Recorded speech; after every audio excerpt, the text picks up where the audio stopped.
നമസ്കാരം, ഞാൻ Nusrat Jahan. Secularism, democracy എന്നൊക്കെ പറഞ്ഞ് വാദവരാതെ സംസാരിച്ച് പ്രധാനമന്ത്രിനെ പോലും വിമർശിക്കുന്ന ഇവിടുത്തെ ആൾക്കാരോട് എനിക്ക് ചോദിക്കാനുള്ള ഒരു ചോദ്യമുണ്ട്. കാരണം രണ്ട് മുസ്ലിങ്ങൾ തമ്മിൽ കാണുകയാണെങ്കിൽ അസ്സലാം അലൈക്കും എന്ന് പറഞ്ഞാണ് അവരെ വെൽക്കം ചെയ്യണത് അല്ലെങ്കിൽ ആശീർവദിക്കണത്. അപ്പൊ അവനൊരു വിശുദ്ധനായ മുസ്ലിമായിട്ട് പറയപ്പെടും. രണ്ട് ക്രിസ്ത്യാനികൾ കാണുമ്പോൾ ഒരു അച്ഛനെ കാണുമ്പോ ആള് കാണുമ്പോ ഈശോ മിശിഹായ്ക്ക് സ്തുതിയായിരിക്കട്ടെ എല്ലാം പറഞ്ഞിട്ടുള്ള ഹല്ലേലൂയ അതൊക്കെ സത്യ ക്രിസ്ത്യാനിക്കുള്ളത്. അതിന് ഒരു വിരോധമില്ല.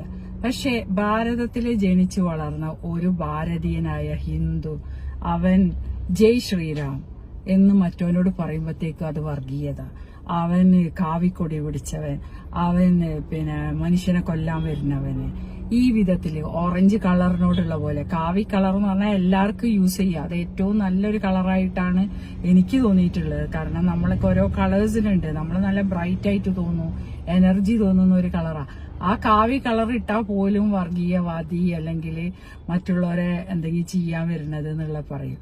അപ്പൊ ഈ ഒരു സെക്യുലർ രാജ്യത്ത് എന്തുകൊണ്ട് ഒരു ഹിന്ദുവിനോ ഒരു ഭാരതീയനോ ഹരേ കൃഷ്ണ എന്നോ ജയ് ശ്രീറാം എന്നോ പറഞ്ഞാല് അതിനെന്താ തെറ്റ്?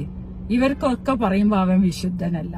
ഹിന്ദു മാത്രം വിശുദ്ധിയുള്ളവരല്ല. ഹിന്ദു എന്ന് പറഞ്ഞാല് എല്ലാവർക്കും ഒരു പ്രയാസം. ചെറുപ്പകാലം കൊട്ടേ കേൾക്കുന്ന ഒരു കാര്യം അത്. അതുകൊണ്ടാണ് ഇതിന്റെയൊക്കെ സത്യങ്ങൾ അന്വേഷിച്ച് ഞാനൊക്കെ പോയത്. അപ്പൊ എന്താണെന്നുള്ള മനസ്സിലായപ്പോഴാണ് ഭാരതീയ സംസ്കാരത്തിലെ ഈ സംസ്കാരവും ഭാരതം എന്തായിരുന്നു, ഹിന്ദു എന്ന് പറഞ്ഞ ഈ ഭാരതത്തിൽ ജനിച്ചവരെ നമ്മളെ പൂർവികര് കഥകൾ പറയാന്നുള്ള.